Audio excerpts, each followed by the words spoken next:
Bienvenue dans cette nouvelle édition du QG News, voici les titres de l'actualité.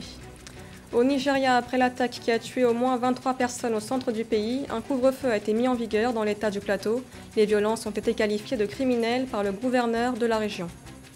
La campagne de lutte contre la pandémie de Covid-19 ne faiblit pas en Afrique, qui enregistre de plus en plus de cas positifs, et ce alors que la troisième vague menace les pays du continent. Et puis, tirage au sort de la CAN 2021 au Cameroun, la cérémonie a lieu ce mardi à Yaoundé. Le Cameroun s'apprête à accueillir la compétition de football qui aura lieu du 9 janvier au 6 février 2022. Au Nigeria, au moins 23 personnes ont été tuées samedi 14 août dans une attaque au centre du pays. Des violences qualifiées de criminelles par le gouverneur de la ville. L'autorité locale a décrété un couvre-feu dans son aire de commandement et a appelé les populations au calme. Nathalie Mo. 20 personnes arrêtées et un couvre-feu de 18h à 6h du matin institué par le gouvernement fédéral de l'État du Plateau dans les localités de Bassa, Jos Nord et Jos Sud. La réaction des autorités de cet État du centre du Nigeria intervient à la suite d'attaques meurtrières qui se sont déroulées dans ces zones le 14 août 2021. De sources policières, les violences ont fait 23 victimes. Les autorités pointent le caractère criminel des événements. Le gouvernement est préoccupé par les tensions persistantes. J'appelle au calme et j'appelle nos concitoyens à éviter toute action ou propos qui pourra envenimer davantage la situation. Il s'agit d'un comportement purement criminel et il ne faut pas lui donner une coloration ethnique ou religieuse. Les populations ont salué la réaction du gouvernement et de la présidence de la République du Nigeria. Une équipe composée de policiers, de militaires et d'autres services de sécurité a été rapidement dépêchée sur les lieux. Pour des experts, les attaques de la route de Rukuba alertent sur la fragilité de l'unité nationale au Nigeria.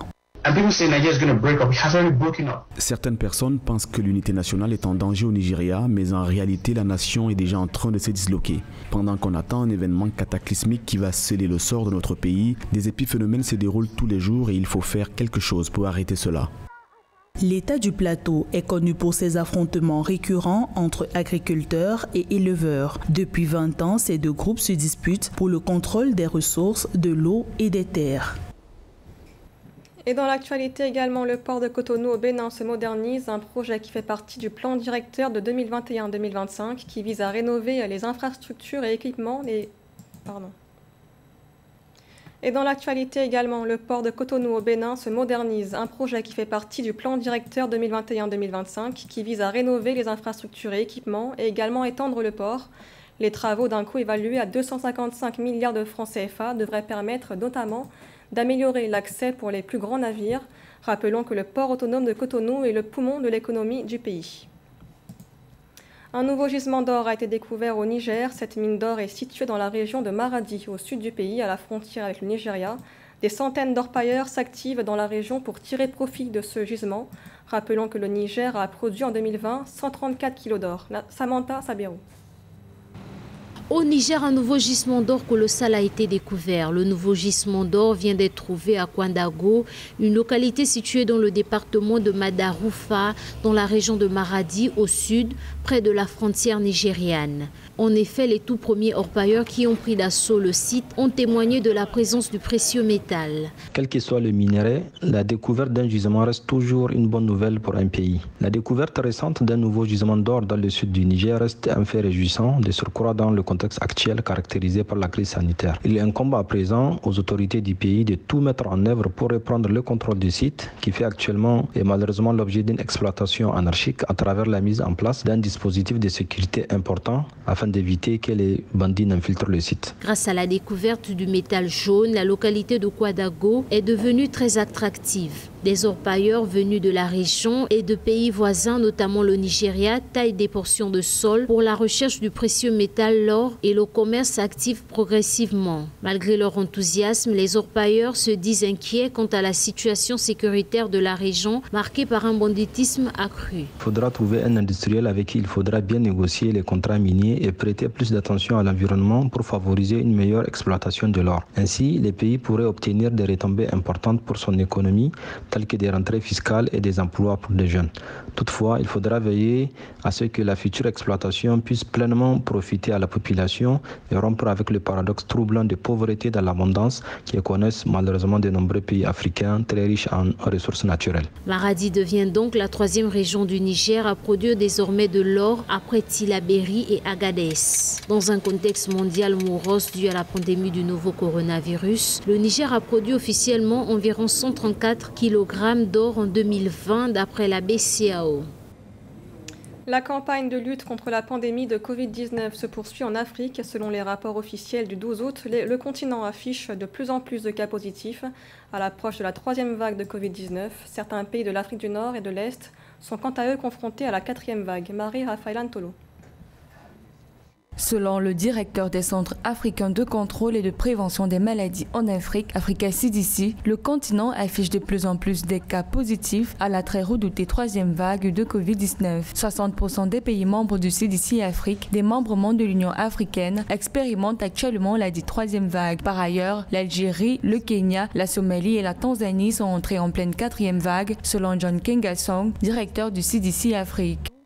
Toutes les analyses des spécialistes portent à croire que la troisième vague de la Covid est plus virulente, plus dangereuse, 60% des fois plus contagieuse que les deux précédentes formes. Et donc là, c'est un danger réel, un danger vraiment à prendre au sérieux au niveau de l'Afrique, compte tenu du fait que les plateaux techniques des hôpitaux ne sont pas capables d'organiser la réanimation d'un nombre important de personnes. Et donc, il y a la nécessité d'interpeller toute la population à beaucoup plus de vigilance, mais surtout les gouvernements à beaucoup plus d'investissement et d'engagement pour que cette troisième vague soit contenue en amont. Le 12 août 2021, en Afrique, date du dernier rapport du CDC, 7,1 millions de nouveaux cas de contagion au Covid-19 ont été détectés dans 55 pays membres de l'Union africaine. Par ailleurs, selon les chiffres officiels du 12 août, un total de 179 000 morts a été enregistré dans l'ensemble des pays membres de l'Union africaine. Toutefois, l'institution confirme son entrée en possession des premières doses du vaccin Johnson & Johnson pour ravitailler ces pays membres. Vous savez, pour pouvoir vacciner 30% de la population africaine, il faut encore au moins 700 millions de doses de vaccins. Est-ce que l'Afrique a des moyens pour s'acquérir autant de doses? Est-ce que les pays qui sont déjà confrontés à des problèmes sécuritaires peuvent organiser l'acquisition de tant de doses? Ce n'est pas du tout facile. Selon les rapports du CDC Afrique, 1% de baisse au niveau des cas de contagion est observé tout au long du territoire. Pour ce qui est du taux de menace du virus sur le territoire africain, une hausse de 31% est observée en Afrique de l'Ouest, 11% en Afrique du Nord, 1% de hausse en Afrique de l'Est, 10% au sud de l'Afrique, ainsi qu'une baisse de 2% en Afrique centrale. Dans le reste de l'actualité, le Rwanda prolonge les subventions sur les carburants. De ce fait, la hausse mondiale des prix du pétrole et produits pétroliers n'affecteront pas le pays au cours des mois d'août et septembre. Des subventions en vigueur car l'économie ne se serait pas encore redressée suite à la pandémie de Covid-19. Selon l'Agence de régulation des services publics, le prix du carburant après septembre sera déterminé en fonction de la situation des prix du pétrole dans le monde ainsi que de l'amélioration économique. Au Bénin, le masque des communautés Nago et Yoruba appelé Adeoba a été mis à l'honneur à Ouida, une cité historique et touristique du pays. Un masque révélé par des artisans en marge du carnaval de Ouida. Reportage de Lef Siono. Au Bénin, de jeunes artisans célèbrent les communautés Nago et Yoruba à travers une création artistique. En marge du carnaval international de Ouida Sio, le masque non sacré dénommé Adeoba a été créé par le comité d'organisation. La communauté Nago-Yoruba constitue 10% de la population de Ouida. Venus d'Ile-Ife pour s'installer à Ouida grâce au roi d'Abomey et quelques rois Ouida d'alors, les Nago et Yoruba ont contribué à la vitalité du patrimoine culturel et culturel de la cité d'Ekpassé. Le masque non sacré Adeoba, chapeau du roi, présenté dans l'atelier, a été fabriqué grâce au recyclage de matières premières disponibles dans l'environnement. Nous allons à la finition ici. Donc voilà, on est en train d'habiller le cône plaqué. On est en train de couvrir le cône plaqué que nous avons vu là-bas. Nous allons protéger le cône plaqué avec le tissu bogolan. Ça là, c'est fabriqué à Ouida ici. La conception de l'accoutrement de Ade Oba nécessite une touche particulière du couturier Gildas Koupaki, basé à Ouida. Ade Oba. Le concepteur du masque Ade Oba m'a donné des idées et j'ai contribué à la réalisation du agbada. Les rois portent très souvent le agbada et donc moi j'ai proposé la forme ovale non sacrée. Le masque non sacré Ade Oba raconte également d'autres histoires, notamment l'habillement des rois Yoruba et le prestige de leur royaume. C'est une manière de montrer aussi la créativité des artisans qui travaillent dans les palais pour les rois, pour les habiller. Leur mode vestimentaire, ce sont des choses que des hommes et des femmes qu'on ne voit jamais, qui sont dans l'ombre et qui travaillent, qui créent pour le prestige et la gloire du roi et du royaume. Donc c'est pour montrer le talent artistique. Et vous voyez aujourd'hui, tous les anciens masques qu'on a en Afrique sont des masques venus Tilé-Ifè. Nous sommes au moins environ 1500 selon les derniers recensements, sinon 2000. Et nous représentons une partie très importante de la population de Ouida. Et alors, donc, cette nouvelle m'honore beaucoup et ça permet aussi de nous faire connaître autrement que par les Egungun et les Oro. Acteurs culturels, artisans et artistes plasticiens entendent s'investir davantage pour révéler des créations artistiques afin de raviver les couleurs touristiques et historiques de Ouida. De nombreux experts préconisent la formation des artisans, la promotion des filières artistiques et culturelles dans les universités du pays et l'entrepreneuriat dans le secteur des arts et de la culture. Le tirage au sort de la CAN 2021 a lieu ce mardi au Cameroun. La cérémonie se déroulera au Palais des Congrès de Yaoundé. Les 24 équipes en lice vont être tirées au sort dans 6 groupes de 4. Le Cameroun accueillera la compétition de football du 9 janvier au 6 février 2022. On écoute notre correspondante sur place, Nathalie Mo.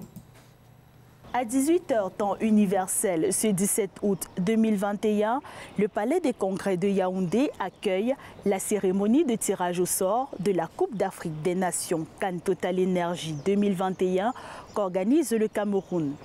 4 chapeaux de 24 équipes en tout vont livrer la composition des 6 poules de la compétition. Comme en 2019, la Confédération africaine de football a indiqué avoir réparti les équipes sur la base du classement mondial FIFA Coca-Cola publié le 12 août 2021. Aux côtés de l'Algérie, championne d'Afrique en titre, et du Cameroun, 5 fois vainqueur du prestigieux titre continental, on va retrouver la Gambie et les Comores qui participe pour la première fois à la CAN. Reportée d'un an en raison de la pandémie de Covid-19, la phase finale de la 33e édition de la Coupe d'Afrique des Nations va se tenir du 9 janvier 2022 au 6 février 2022 dans les villes de Yaoundé, Douala, Bafoussam, Garoua et Limbé.